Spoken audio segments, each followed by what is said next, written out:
All my phone numbers got destroyed, so that was a big mess. All right, Mr. Is it Pagan? Yes, Pegan. Pagan, okay, thank you. Are you able to hear me okay? I can hear you, but I can't see nothing. Just a second. Where's the mouse right there? Got it. Oops, what's that? Oh, okay. There it goes. There it goes. All right, looks like we have everybody else connected, so we'll go on the record. This is People versus Roger Lee Pagan. This is case number 224684.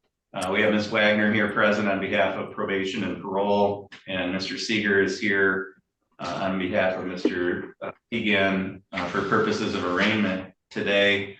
Mr. Pagan, you're before the court here today for arraignment on a probation violation. Are you aware of what the alleged violation is? Yes, sir. Okay. A couple of things I need to go through with you with regard to your rights. First, you do have the right to have a hearing as to whether or not you actually did violate your probation as alleged. You also have the right to have an attorney present at any subsequent proceedings. As I indicated, Mr. Seeger is here present on your behalf today. If you would wish to consult with him, we also, if you can't afford an attorney, one would be appointed for you at public expense.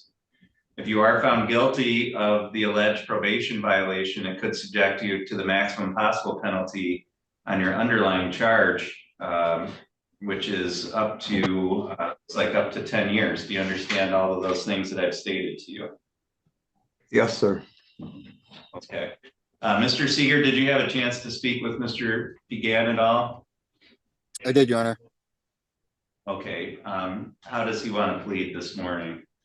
Your Honor, at this time, he would just ask that a hearing be set and that a bond be set. Okay, so Mr. Pagan, the court's gonna enter a not guilty plea on your behalf with regard to the alleged violation, and then the court will set this for a hearing. Ms. Wagner, on behalf of probation, do you have any recommendations regarding the bond pending that hearing? I do, Your Honor. Thank you. So this case originated with Mr. Scott, who's no longer with us. He's in a different capacity.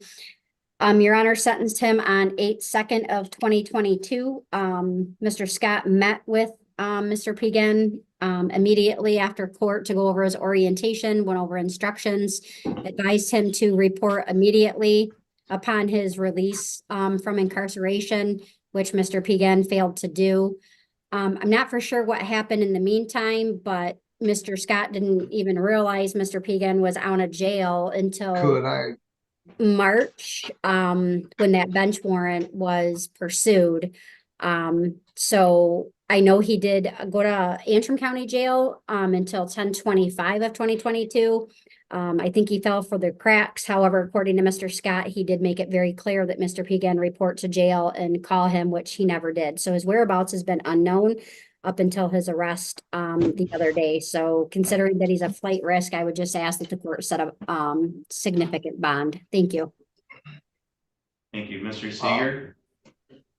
Your Honor, I would.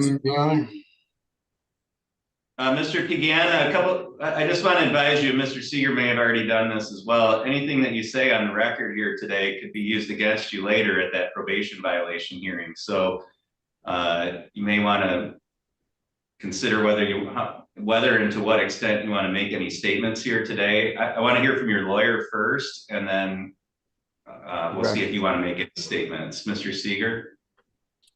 Your Honor, Mr. Pagan had indicated that it was recently released from Antrim County, and he did give me an explanation as to some of the allegations that are contained within the probation violation, for which he would like to express those or try and explain those things to you at the probation violation hearing. But be that as it may, Your Honor, was hopeful that he could be released on bond, as he has a bunch of medical type other things that he needs to take care of.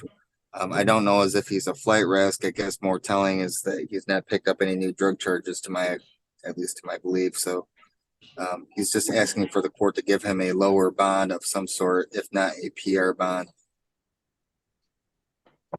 All right, given the nature of the underlying charges, given that this bench warrant has been out since March of 2023, so nearly a year, the court does have concerns about Mr. Pegan's appearance at future hearings. The court is going to set bond in the amount of $10,000 cash or surety, and the court will set this for a hearing within 14 days as required by statute and court rule.